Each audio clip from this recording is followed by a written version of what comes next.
আসসালামু আলাইকুম রহমতুল্লাহ। প্রিয় দেশবাসী, আপনারা সবাই অবগত আছেন যে আসলে আমাদের প্রিয় হাদি ভাই আর দুনিয়াতে নাই। উনি কালকে রাত্রে মারা গেছে। তো আসলেই আমার জীবনে আমি অনেক বই পুস্তক পড়েছি, কিন্তু ওই ৭১-এর সময় বীর মুক্তিযোদ্ধা ছিল বা ওনারা যুদ্ধ করছে দেশের জন্য, অনেক কষ্ট করছে, এরকম লোক তো আসলে আমার চোখ দিয়ে দেখি নাই। কিন্তু আমার এই যে হাদি ভাই, সে একটা সাধারণ মানুষ, তার কোনো টাকা পয়সা ছিল না, অল্প মানে ছোট্ট একটা মানুষ, ঠিক আছে। তো আসলে তিনি যেভাবে বাংলাদেশের জন্য লড়ে গেছে, এরকম লোক আসলেই বাংলাদেশে কতজন পাওয়া যাবে আমার জানা নাই। তো ইনি যে এত দেশের প্রতি মায়া মমতা ভালোবাসা ছিল, আল্লাহ তালার প্রতি, আল্লাহ তালার কথা পালন করার জন্য খুব চেষ্টা করছে, কিন্তু ওনারা আসলে সন্ত্রাসীরা বা যারা ওনাকে পছন্দ করে না, তারা ওনাকে গুলি করে তো মেরে ফেললো। তো আসলে এটা খুবই মানে জানি না, এটা ইতিহাস তো থাকবেই।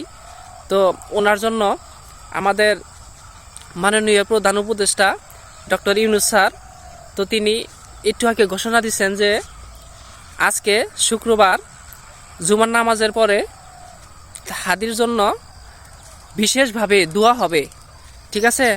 প্রত্যেকটা মসজিদে, গ্রামগঞ্জে, জেলা শহরে সবখানেই দোয়া হবে। তো আপনারা সবাই মসজিদে উপস্থিত থাকবেন, যাতে দোয়ায় আপনারা শরীক হতে পারেন। আর বিশেষ করে প্রত্যেকটা মানে অন্য যে ধর্ম আছে, ওই ধর্মগুলা মন্দির গির্জা বলেন, তো ওখানেও হাদিবার জন্য দোয়া করার জন্য অনুরোধ জানাইছেন, ঠিক আছে। তো ডক্টর ইউনূস স্যার খুব ভালো একটা কাজ করছেন। তো আসলেই হাদি ভাইয়ের অনেক মিস করতেছি, এটা আসলে ভাষায় প্রকাশ করা পারতাছি না। আসলেই তিনি এই বাংলাদেশের প্রত্যেকটা মানুষের মনটা কাইরা নিছে। তো হাদি ভাইয়ের জন্য দোয়া করি, আল্লাহ তাআলা যেন ওনাকে জান্নাতের উচ্চ মাকাম দান করেন। তো তিনি, আমার মনে হয় তিনি সরাসরি শহীদরা যেভাবে মৃত্যুবরণ করেছেন, তো আমার মনে হয় তিনি শহীদের মর্যাদা পেয়েছেন।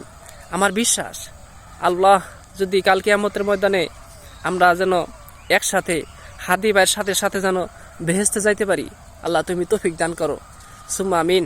আসসালামু আলাইকুম রহমতুল্লাহ।